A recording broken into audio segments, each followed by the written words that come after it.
abrir a palavra de Deus novamente em Tiago, agora no capítulo 4, dos versos 13 a 17.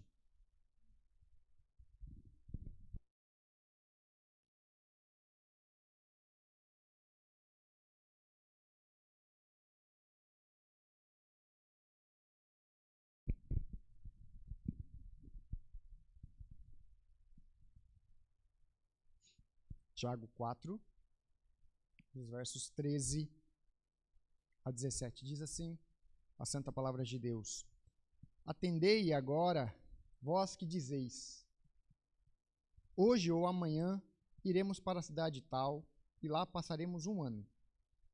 Negociaremos e teremos lucros.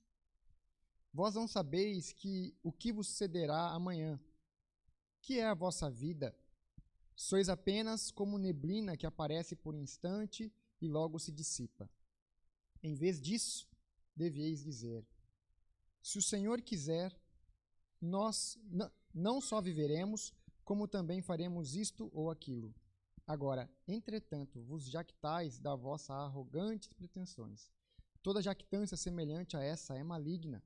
Portanto, aquele que sabe o que deve fazer o bem e não o faz, nisso está pecando. Meus irmãos, hoje em dia, nos dias atuais, tudo o que nós vamos fazer requer um planejamento. Para tudo. Se nós formos analisarmos, o governo federal é assim, os estados, as igrejas, todos trabalham com essa ideia de planejamento de médio a longo prazo. Nós, em todo momento, estamos fazendo planos, né? Se vamos comprar uma casa, se vamos levar os nossos filhos para estudar uma escola melhor, faculdade, tudo requer um planejamento. E aqui, meus irmãos, nesse texto, nós temos um exemplo de pessoas que fazem todo o seu planejamento e trabalham sem pensar em Deus. Eles se planejam, mas ao mesmo tempo eles ignoram a Deus. E nisto eles mostram tanta arrogância como um irmão, por exemplo, que difama ou que vai contra um outro irmão. A ideia é que o pecado de não se dirigir a Deus em oração é uma ofensa mais comum que muitos cristãos cometem. O fato de nós não nos atentarmos a Deus para a nossa vida, para o planejamento da nossa vida. Nós, em oração, colocarmos o Senhor à frente daquilo que nós estamos desejando e planejando. Isso é muito comum nos nossos dias de hoje. É como se nós vivêssemos como se Deus de fato não existisse, onde nós somos senhores de nós mesmos. E note aqui, o Tiago, ele se dirige a uma parte da igreja, a saber aqui, os negociantes, ali, os judeus ali que eram negociantes. E ele chama a atenção com a expressão aqui, atendei, que pode ser também traduzida por prestem atenção. Ele vai aqui corrigir o pensamento desses cristãos com relação à sua vida e ao Senhor. Ele diz, então, olha, agora prestem atenção. E ele diz aqui algo que eles diziam, vós que dizeis. Se vocês analisarem o verso 13 e o verso 14, vocês vão ver que os verbos aqui estão sempre colocados no futuro. Ele diz, olha, hoje ou amanhã iremos para a cidade e tal, e lá passaremos um ano, e negociaremos e teremos lucros e tudo mais. O ponto aqui é que Tiago, ele não tem nada contra a ocupação dos negociantes, deles venderem, do seu trabalho. Tampouco ele vai escrever aqui sobre questões éticas, sobre venda ou compra. Ele apenas vai afirmar que os comerciantes aqui, eles negociavam e tinham lucro, e isso era tudo que eles queriam. O que eles esperavam era apenas lucro. E faziam de tudo para que essas coisas, então, acontecessem. Então, Tiago vai usar esses homens como um exemplo por causa da falta de consideração que eles têm para com o Senhor. Para eles, o dinheiro é muito mais importante do que servir ao Senhor. Como eu disse, eles vivem como um homem descrito na parábola do rico que é louco. Não percebem que não podem acrescentar um minuto sequer à sua vida. São completamente, a forma como eles estão falando aqui, independentes de Deus. Mas aqui então Tiago se refere a um planejar em que o ser humano presume ter o controle de todos os fatores. Note uma coisa, ele diz, vamos agora. Aqui é uma ideia que ele está falando, olha, percebemos o ser humano sendo proativo, resoluto, que arrasta também outras pessoas. É como se ele estivesse indicando a outras pessoas, olha, nós vamos agora, você também, vamos junto, vamos fazer isto ou aquilo. Ele está arrastando outras pessoas para esse pensamento. E esse modo aqui de Tiago, ele começa a falar, hoje ou amanhã.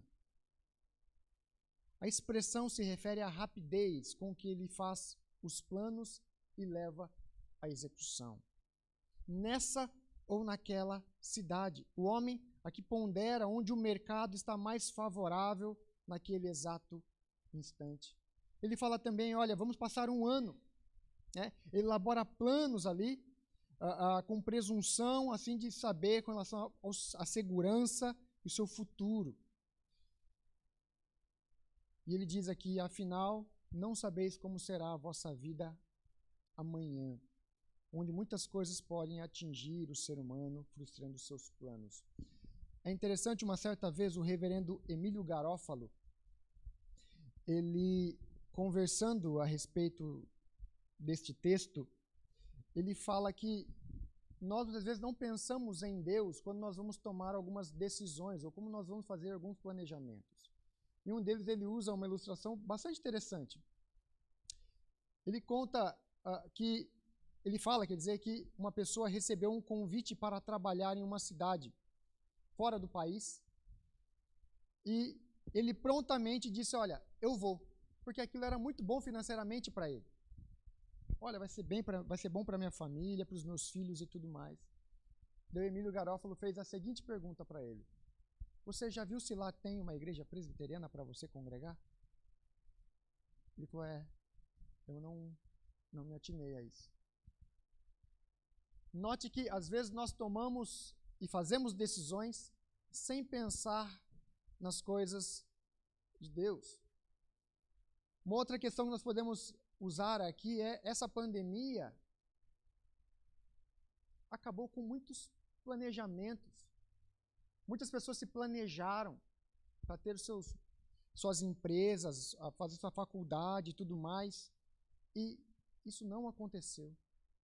Para muitos deles, até mesmo morreram, mostrando o quanto é frágil a vida humana. E o que Tiago está mostrando aqui, o quão é inútil nós fazermos planos sem colocarmos o Senhor em primazia em nossa mente e em nosso coração. E ele vai usar isso aqui como uma espécie de uma imagem. Ele fala no verso 14, aqui o final ele fala como, e são apenas como neblina, que aparece por um instante e logo se dissipa. Então o Tiago está indo contra esses comerciantes que estão fazendo planejamento sem levar em conta o Senhor, que é soberano. É por isso então que no verso 15 ele vai dizer assim, em vez disso, ou seja, ao invés de vocês dizer, nós vamos fazer isso, aquilo outro, sem colocar Deus em conta, vocês devem fazer como? O verso 15 diz, em vez disso, deveis dizer, se o Senhor quiser, não só viveremos, como também faremos isto ou aquilo. O que Tiago está querendo ensinar aqui para aquela igreja, para aqueles irmãos, e o que ele quer nos ensinar a nós hoje, é que Deus, ele é soberano sobre nossa vida. Em nossos planos, ações, realizações, devemos reconhecer a nossa submissão a Deus. Assim, depois de um comentário sobre a brevidade da vida, ele volta então ao assunto apresentado no versículo 13. Diz que, ao invés de nós ignorarmos a Deus em nossas atitudes diárias, nossas atividades diárias, devemos colocá-lo em primeiro lugar e dizer: se for da vontade do Senhor, viveremos e faremos isto ou aquilo. Note, assim como no verso 13 ele está apontando para o futuro, nós iremos fazer isso ou aquilo, ele fala: olha, vocês devem pensar dessa forma, dizer dessa forma, se Deus assim permitir, iremos fazer isto ou aquilo. Em alguns meios e culturas, né, o clichê, se Deus quiser, é um tanto comum. Nós dizemos essa palavra sem nos atentarmos de fato ao peso teológico até mesmo que ela tem. Esse clichê aqui, ele não tem de ser algo repetitivo, porque ele começa a perder o seu significado. O que Tiago está querendo mostrar para esses negociantes é para eles o como eles têm que pensar isso. É colocar, como eu costumo dizer, a teologia em prática. Não só no seu campo teórico, não só nós sabemos proposições do tipo Deus é bom, Deus é verdadeiro, Deus é soberano, mas de fato colocar em prática isso em nossa vida. Seja nas pequenas coisas, como um planejar sobre o futuro. Nós devemos reconhecer que o Senhor, ele tem a primazia em nossa vida. Ele mostra aqui que a nossa vida está nas mãos de um Deus soberano e que nós devemos reconhecer isto. Mas não dizer essa frase, se Deus quiser, como uma forma de clichê.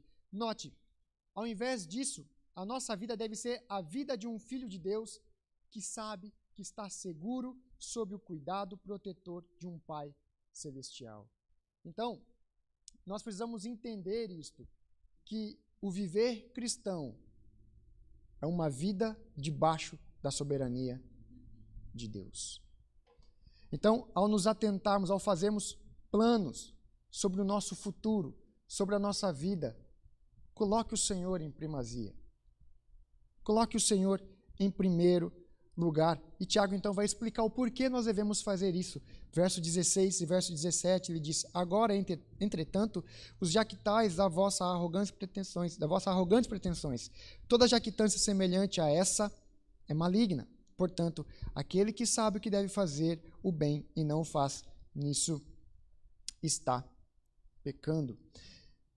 A jactância humana não vale nada, pois dá a glória ao homem e não a Deus. Essa soberba aqui, que Tiago está falando, que pode ser traduzido pela palavra jactância, ela não leva a nada, só leva a glória ao homem e não a Deus. É como se o homem se gloriasse nas suas realizações. É interessante que os puritanos, eles sempre, ao fazer alguma coisa, e as pessoas talvez vinham elogiar e tudo mais, ela sempre dizia: graças a Deus, porque é Ele quem deu essa condição para tudo isso. Note que muitas das vezes algumas pessoas, quando fazem elogios a outrem, uma outra pessoa, ela se vangloria a si mesma. Olha, eu me dediquei, eu fiz isso, amém que você fez tudo isso. Mas a ideia é nós entendermos que é o Senhor quem nos deu essa capacidade para fazermos as coisas mais corriqueiras desta vida. Então, por meio da experiência pessoal, Tiago aqui trabalha essa ideia e corrige o pensamento deles a respeito da vida. E ele começa então, ele finaliza dizendo o verso 17: portanto, aquele que sabe o que deve fazer o bem e não faz, nisso está pecando. Tiago termina essa seção de sua carta com um provérbio talvez que fosse comum no mundo judaico. O advérbio, portanto, aqui está ligando ao tudo que foi dito anteriormente. Então o tom aqui muda, o discurso aqui muda, pois Tiago não está falando mais diretamente aos negociantes, mas para todos os leitores de sua epístola. A ideia aqui é que nós precisamos entender que contra o pecado da negligência, não o pecado de ação, mas o pecado de omissão. Esse pecado particular mostra seu semblante horrível quando o ser humano ignora a Deus. Ele faz planos, alcança o sucesso e gloria-se em suas realizações. O que Tiago mostra aqui que isso é terrível. O ponto é que nós, muitas das vezes, fazemos o mesmo. Nós vivemos, nos planejamos, sem nos atentarmos para a vontade de Deus, sem nos atentarmos para aquilo que a palavra de Deus ela nos ensina, sem nos atentarmos para aquilo que a palavra de Deus ela nos dirige. Nós vivemos como se nós fôssemos o Senhor de nossa vida. E nisso nós estamos errando, como ensina Tiago. E aqui ele finaliza então a ideia de que nós sabemos o que nós devemos fazer, que é colocar o Senhor como primazia em nossa vida. Se nós não estamos fazendo isso, nós estamos pecando. E nós estamos aqui nessa manhã para aprendermos mais do Senhor, para conhecê-lo melhor, mas que esse conhecimento não seja como era o conhecimento desses irmãos, que sabiam, mas não faziam. Isso é muito corriqueiro na carta de Tiago, onde ele vai falar, olha, vocês sabem o que devem fazer, mas não praticam. Que nós, como igreja de Boituva, possamos ser uma igreja que não apenas conhece o Senhor em sua teologia profunda, mas que coloca em prática para a glória dele e não para nós. Pois é isso que Tiago nos ensina. Amém? Vamos orar, meus irmãos, nesse momento. Senhor Deus e Pai, te louvamos por essa palavra que o Senhor nos trouxe nessa manhã, corrigindo muitas vezes a nossa visão, a nossa forma de enxergarmos a vida. Que nós venhamos colocá-la em submissão à sua soberania. Que venhamos reconhecer, ó Pai, a nossa fragilidade, que possamos reconhecer a sua soberania e reconhecer que muitas vezes quando nós agimos dessa forma como o Tiago nos explica, nós estamos pecando contra o Senhor. Por isso nos ajuda, ó Pai, a colocar aquilo que a palavra de Deus nos ensina em prática para a sua glória, ó Pai. E que possamos colocar o Senhor em primazia em nossa vida. No nome de Cristo que oramos. Amém.